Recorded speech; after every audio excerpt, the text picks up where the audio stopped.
Alright, this is our loto today. Oo, mag-isa lang tayo ng sibuyas at bawang. So pagkatapos na natin haluin, yun, lagyan natin ng karne. Tapos ihalo-halo natin. Pagkatapos natin yung haluin, lagyan natin ng konting toyo. At hahaluin na naman.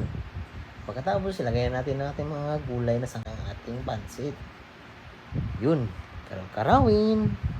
Pagkatapos natin karaw-karawin, ayan, karaw-karawin na ilagyan natin ng, tapos lagyan ng pansit, pubukalin natin, at antayin natin mahubas yung kanyang sabaw, para malinamnam.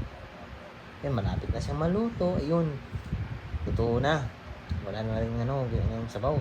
Mas masarap pag basa na pansit, yan yung favorito ko, yung basa. Wow, kain na.